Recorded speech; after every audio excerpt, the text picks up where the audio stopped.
Kesaktian Jokowi untuk tetap bertahan dalam isu ijazah palsu terlihat mulai lumer. Setiap saat terus meningkat tensinya. Jokowi masih kuat dalam mengendalikan UGM untuk tetap bungkam dan membelanya. Bahkan alumni UGM sendiri dimusuhi oleh rezim Rektorat UGM yang berkuasa saat ini. Rektor UGM melarikan diri dari pertemuan yang diharapkan dia hadir pada tanggal 15 April 2025. Mayoritas rakyat Indonesia tidak percaya bahwa Jokowi mempunyai ijazah UGM. Jokowi 2 periode menjadi presiden. Sejak 2022 kasus ijazah palsu Jokowi muncul, tapi selama itu dia tidak bisa menunjukkan ijazah aslinya. Dari situasi itu saja kecurigaan sudah bisa diprediksi. Adanya titel Dr. Andes atau DRS saat menjadi wali kota Solo itu juga sudah menambah kecurigaan karena kesaktiannya sebagai presiden semuanya tetap aman. Apakah kesaktian Jokowi masih terlihat kuat? Ketika seorang profesor UGM bidang hukum menyatakan ijazah Jokowi hilang dan dicetak ulang, hebat, seorang guru besar hukum UGM dapat dikendalikan untuk membela ijazah palsu Jokowi. Pertemuan alumni dan rektorat UGM. Telah terjadi pertemuan antara alumni dan rektorat UGM di Fakultas Kehutanan UGM. Perwakilan alumni diwakili oleh Roy Suryo, Dr. Rismon Sianipar, dan Dr. Tifa. Sementara dari Rektorat UGM ada 16 orang, terdiri dari 6 orang dari bidang pendidikan dan 10 orang dari teman seangkatan Jokowi. Pertemuan tersebut tampak tidak bersahabat, cenderung tensi semakin meningkat. Inilah salah satu bukti pengaruh kesaktian Jokowi masih kuat. Belum ada kesadaran bahwa yang mereka hadapi adalah alumni UGM. Demi membela orang sakti, kejujuran itu sudah hilang. Sekali berbohong, agar tidak terbuka aibnya, ya berbohong lagi. Seharusnya lembaga pendidikan menjunjung kejujuran dan kebenaran. Rusaklah harkat UGM sebagai lembaga pendidikan nasional. Pihak UGM tidak mau mengeluarkan data tentang pendidikan Jokowi. Pada akhir diskusi, UGM mengeluarkan buku skripsi Jokowi. Buku skripsi tersebut sudah dilakukan analis digital forensik oleh Dr. Rismon sebelumnya dan sudah diketahui hasilnya skripsi tersebut palsu. Mari kita dengarkan penjelasan Roy Suryo dan Dr. Tifa dalam setelah terjadi pertemuan dengan Rektorat UGM. Ketika kita mau lihat skripsinya, Sekretaris Rektorat mengatakan, nanti dulu, itu melanggar Undang-Undang Keterbukaan Publik. Saya bilang, Mas, saya adalah penyusun Undang-Undang Keterbukaan Informasi Publik nomor 14 tahun 2004. Memang timbul beberapa keanehan. Dan itu tadi, ini sudah sepakat. Saya tadi minta izin ke mereka. Saya akan sampaikan ini ke depan publik. Satu, skripsi Jokowi tidak ada tanggal pengesahannya. Dua, tidak ada nama-nama dan tanda tangan dosen pengujinya. Tidak ada nama Pak Kasmujo yang disebut sebagai dosen pembimbing. Meskipun dikatakan pada tahun itu tidak ada jurusan biasa dicoret, tapi kita dengar dengan jelas Jokowi waktu itu mengatakan jurusannya adalah teknologi kayu. Jadi sayang tadi dia bisa datang. Dari total kuota 5 orang yang tadinya mau diterima, akhirnya kami hanya bertiga. Saya, Dr. Rismon, dan Dr. Tifa. Dan yang membuat kaget apa? Kami diterima oleh 16 orang.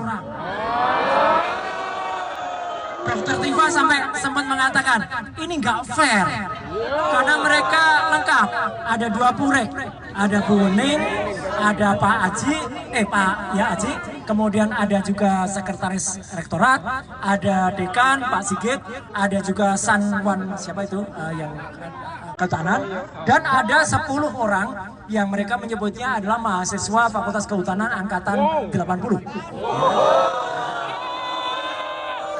Terus terang, sempat pertemuan berlangsung dengan nada yang atau dengan aksentuasi yang cukup meninggi. Saya terus terang akhirnya sempat kami lihat, terus terang teman-teman semua, awalnya kami menduga, kami datang tuh UGM siap. Dengan mereka kan bilang punya 36 bukti, termasuk KRS, KHS, dan ternyata nol, zong.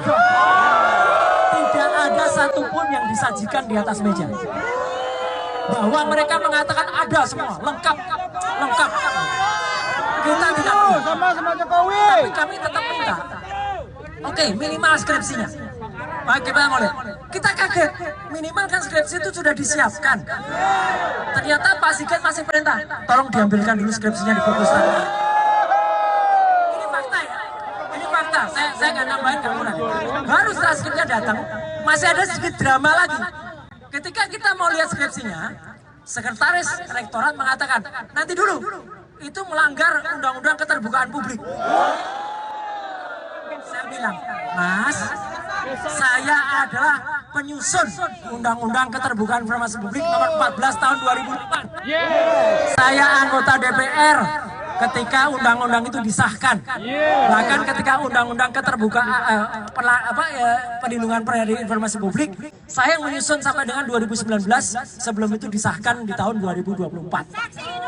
Jadi saya melihat betul isinya apa dan naskah. Sempat tadi ramai.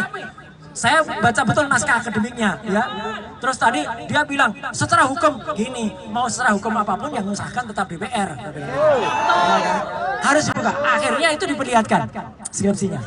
Dan begitu diperlihatkan, saya kemudian ambil inisiatif, saya lakukan proses seperti yang dilakukan Dr. Rismon. Sebelum kami bertemu, kami juga sudah melakukan asas yang disebut sebagai evidence-based research.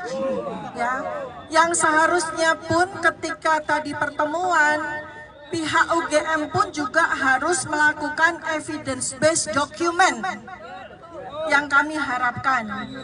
Tetapi yang tersaji di hadapan kami yang tadi membuat kami kaget dan saya sempat protes adalah ketidakadilan.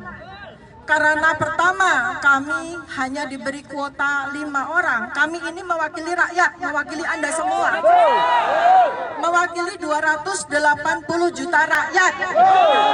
Tapi kami hanya diberi kuota 5 kursi.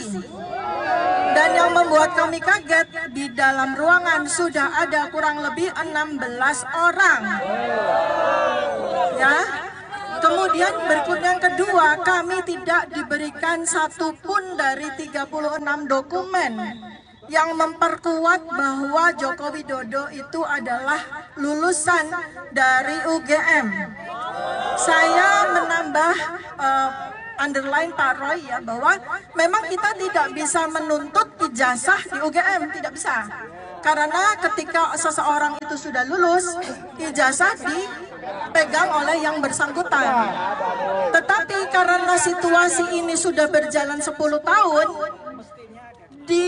harusnya di bawah Undang-Undang Keterbukaan Informasi, seharusnya UGM menerima dengan tangan terbuka permintaan dari rakyat untuk membuka informasi pendukung. Yang berikutnya lagi tadi saya sampaikan bahwa UGM itu adalah milik kami, milik rakyat. Bukan milik seseorang yang sekarang sedang bermasalah. Jadi UGM jangan menjadi tameng. UGM jangan menjadi bemper dari seseorang. Justru jadi UGM jangan menjadi pelindung. Ya, tadi saya juga katakan UGM tidak boleh menutup-nutupi. Dan yang lebih penting dari yang tadi saya sampaikan adalah UGM itu harus bersama dengan kami, bukan bersama dengan seseorang yang bermasalah. Yang namanya Korban Mulyono. Saya buka ini kaosnya ada nih. Ini Korban Mulyono. Kita semua korban dari Mulyono. Jangan mau tidak jadi korbannya Mulyono? Apa yang kita lakukan untuk Mulyono? Kita berikan doa, kita berikan semangat untuk tim yang besok berangkat ke Solo. Lawyer jangan menghambat kita. Lawyer tidak boleh kemarin malah mengatakan saya hanya ingin sampaikan ini kepada pengadilan. Itu namanya pelanggaran terhadap Undang-Undang Keterbukaan Informasi Publik. Skripsi adalah karya ilmiah seorang umat manusia yang wajib diketahui oleh masyarakat lain. Dibuka, tidak boleh disimpan. Jadi moga-moga kita berdoa di sini nantinya kepada Tuhan Yang Maha Kuasa, Allah Subhanahu wa Ta'ala. Kita tetap teruskan. Dan kalau ada pertanyaan, uang orangnya sudah lengser kok masih dikejar. Enggak, jangan sampai ini jadi presiden. Sekarang bapaknya, anaknya juga melakukan hal yang sama.